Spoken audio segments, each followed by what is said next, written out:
Trust me, there is nothing more stressful than having to do your entire dissertation on your own without proper guidance from your teachers, your friends, your university.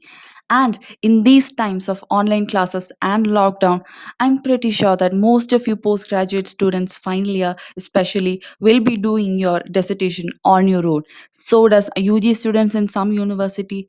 So the question is, how do you write an amazing dissertation? What do you need to do for that? Now, we have formulated 5 basic tips for you to help in this dissertation area. So, stay tuned and watch the whole video. So, firstly, what do you need to, do your entire dissertation? Yes, you're right. It's a thesis statement. What are you trying to prove with your dissertation? So, narrow down your argument. You never need to make your dissertation thesis statement into a very vague kind of idea or very, general. So, you need to narrow down into specific area of interest or specific area for the matter. And next, this is one wrong thing I constantly see with students, that they write the thesis statement with the prefix, the thesis statement is so and so. No, no, guys, do not make that mistake. That is very wrong.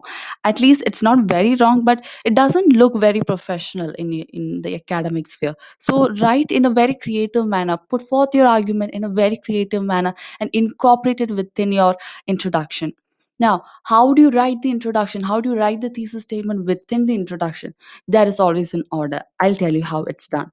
Firstly, introduce your topic, introduce your area of research, and make sure that the reader is getting in terms with the idea that you're going to prove. And next, you contextualize your argument before even you place the argument. Now, in my case, I did my dissertation on partition literature. So contextualizing partition literature means you need to talk about colonial regime, you need to talk about partition. So in your case, try to look upon the historical facts that happened, historical activities that took place, and contextualize everything. And lastly, you put forth your argument in a very creative manner. Now, make sure that you put your argument in a very clear and concise way within the first 2 paragraphs of your introduction. That is very important. When you do that, your entire research guide or even the viva voce external guide, while reading through introduction, will feel a kind of systematized form of dissertation. So they will know what the student is trying to argue, what their argument is. Then that's very good to create a good impression, guys. So make sure you do that. Now, what is your second idea or second tip that we are going to give you?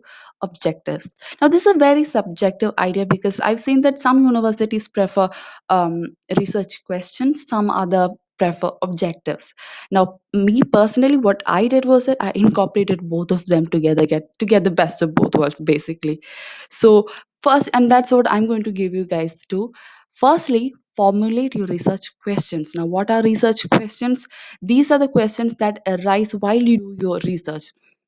What are you trying to prove? What are you trying to answer to? So write down these research questions, and if you want, you can even give that subheading like research questions, and then write down the research questions that you have formulated. So when you write down the research questions, that will automatically lead to your objectives. So formulate your objectives based on that, and never, guys, never, research questions and objectives are two different things. One will lead to another, that's all. So make sure you do not mix up between both of them.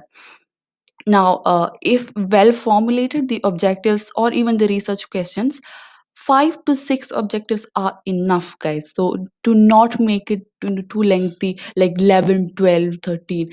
I get it, you have a lot of objectives to do, but you can add more than 10 objectives if it is well formulated, or if your entire research is very large. But in your dissertation, that is not necessary. It's not really required that you write a lot of objectives. If well formulated, only 5 to 6 are enough. Okay. Now, it's all about the process of narrowing down and understanding your limitation in this manner. So make sure that you write down your entire research questions and objectives in a very well formulated manner. Now, next, the third tip is for literature review. Guys, I know it's very daunting, it's very scary. Literature review is very hard for most of us. And rightfully so, because it takes up a lot of time, it takes up a lot of research. First tip is to start early. That's very important.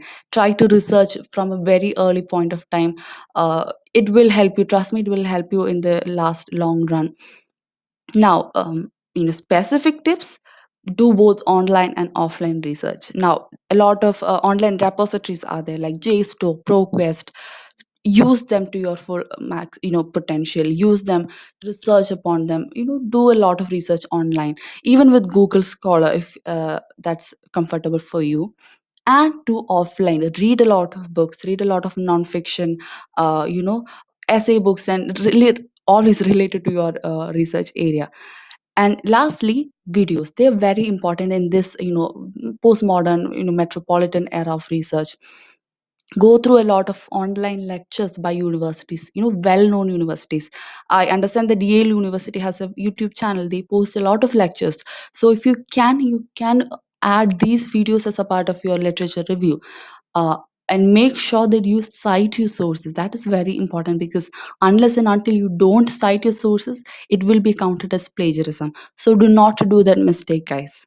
Next, do not expand just because you need to meet the word count. It's very important, guys. I've seen people write pages and pages and pages of literature review, you know, piling in all the stuff that is not required for your research, just because they need to meet a word count. Do not do that. Only add research articles or research books or videos that is required for your research area, required for your area of study. Okay.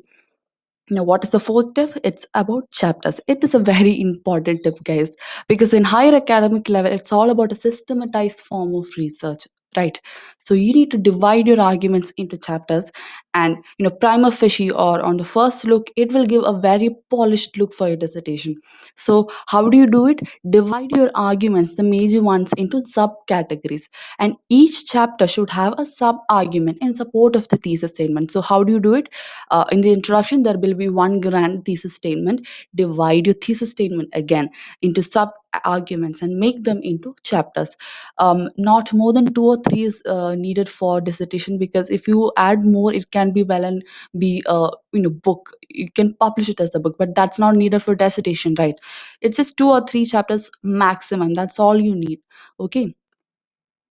Now, lastly, but the most important thing is conclusion and references. Very important, guys. Very important.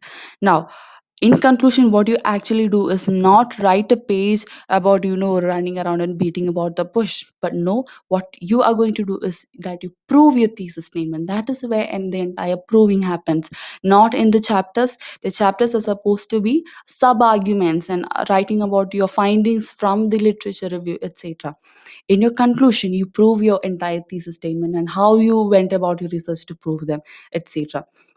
You can also explain the scope for further studies in your conclusion and summarize your core chapter's ideas. Okay. And then we move on to references. Very important, guys, because a lot of research guides, I've heard that they start from the back, they start from the bibliography or the reference to know the worth of the dissertation.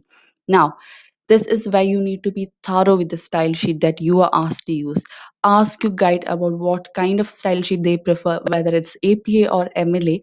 Now, master students or professional research people are well and familiar with the APA and MLA style.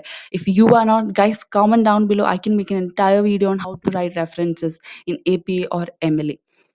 So stick to that style sheet while you write your references. And secondly, there are a lot of websites like bibme.com, bibliographyhelp.com. I'm not sure about them, but then there's a lot of websites like that, that help you write the references in the so-called MLA style or APA style. But be careful while you use them. Some might be in an older version of MLA, say MLA 6 or 5, but right now the entire world uses MLA 8th edition. So you need to make sure that they are updated, they're up to the current mark. Lastly, a separate page